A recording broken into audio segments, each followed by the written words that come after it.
Smart Ideas avec Charles Guiriec, le fondateur de Poiscaille. Bonjour. Bonjour, j'espère que vous avez la pêche. Bah ouais, on essaye. Vous l'avez créé en décembre 2014. Oui. C'était quoi l'idée de départ? Racontez-moi tout ça. L'idée, c'est l'inspiration du panier de légumes en disant faisons pareil avec le poisson. Oui. Chez Poiscaille, donc on achète en direct des pêcheurs pour vendre aux consommateurs du poisson frais, durable et éthique. Alors comme tous les gens qui vendent du poisson, mais sauf qu'on a voulu étayer ces valeurs fortes par des critères précis. Quand je vous parle de durabilité, par exemple, je vous parlais uniquement de techniques douces, de navires qui font 12 mètres maximum. On ne vend que du poisson français, on ne vend pas de poisson d'élevage. La fraîcheur est garantie par un délai de 72 heures max entre la pêche à bord du bateau et la remise au consommateur. Et on paye les pêcheurs 20% de plus que le marché au minimum. Okay. Comment on tient un modèle économique avec autant de défis à relever? Par la détermination et par la passion. Ouais. Moi, je suis un fan de pêche à la base, puis j'ai fait toute ma carrière là-dedans. Et puis par l'engouement des consommateurs qui arrivait assez vite en disant la qualité est largement au-dessus de ce qu'on a sur le marché habituellement. Ouais. Et derrière, par l'engouement des pêcheurs qui nous disent, en fait, grâce à vous, je peux me permettre de pêcher moins.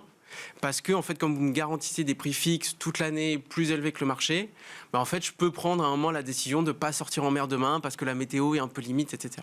Et donc, c'est vraiment ça la motivation de Poiscaille, c'est de dire, grâce à une meilleure rémunération, les pêcheurs pourront vraiment pêcher moins. Et ça commence à se voir. Alors ça, c'est un modèle d'abonnement? C'est ça, on s'inscrit sur poiscaille.fr. Ouais. On peut choisir à la semaine, à la quinzaine ou au mois de recevoir ce qu'on appelle un casier de la mer qui fait un repas pour 2 à 3 personnes. On va pouvoir changer sa date si on n'est pas là. On va pouvoir arrêter son inscription quand on veut. Donc c'est le plus flexible et le plus libre possible. Et puis après, on va choisir le contenu de son casier l'avant-veille pour aller le récupérer. Après, dans un commerce partenaire, il y en a 1500 partout en France, essentiellement des épiceries bio, direct producteurs, où le poisson en général manque. Vous dites pêche 100% française, ça semble du bon sens, sauf que c'est pas si évident que ça.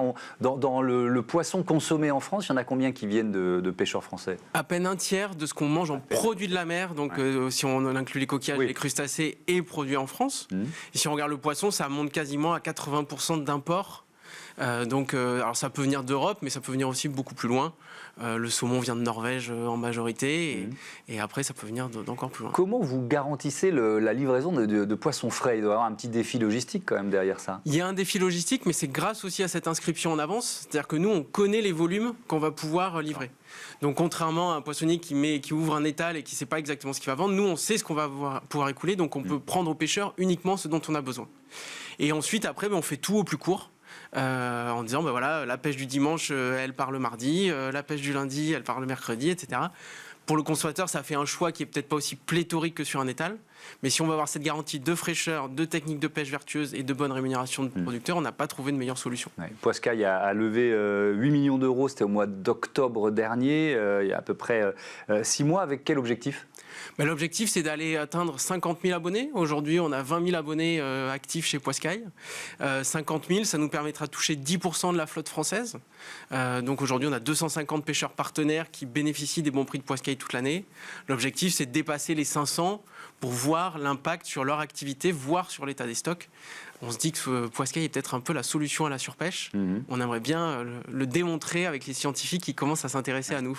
Oui, effectivement, c'est un sacré défi, notamment sur les techniques de pêche. Quand vous dites des techniques douces, ça veut dire quoi concrètement? Ça veut dire toutes les techniques qui n'ont pas d'impact sur le fond. Donc on exclut chalut et drague.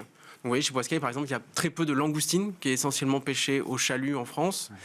Mais par contre, on a de l'araignée de mer, du homard, du tourteau, qui sont pêchés au casier, qui est un engin qu'on pose au fond et qu'on relève après. Pareil sur la drague, nous, on ne fait que de la coquille Saint-Jacques pêchée en plongée.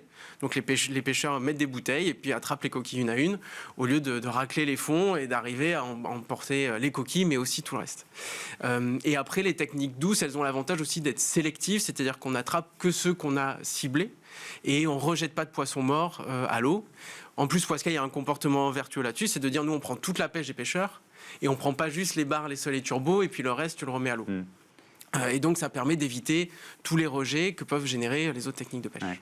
On en parlait avec les invités précédents, l'impact de l'inflation sur un modèle comme le vôtre, vous le ressentez? Il y a peut-être un peu moins de consommateurs oui, on le ressent. Faire cette démarche. Nous, on a dû augmenter les prix chez Poiscaille en fin d'année, parce que sinon, ça passait pas à terme. Donc, et on sent plutôt les commerces partenaires qui, eux, voient moins de consommateurs, essentiellement des commerces bio. On entend le bio qui qui patine un peu. Mais par contre, on sent qu'il y a quand même encore un déficit d'offres dans le poisson frais, hors des supermarchés. Donc le marché, il est encore là.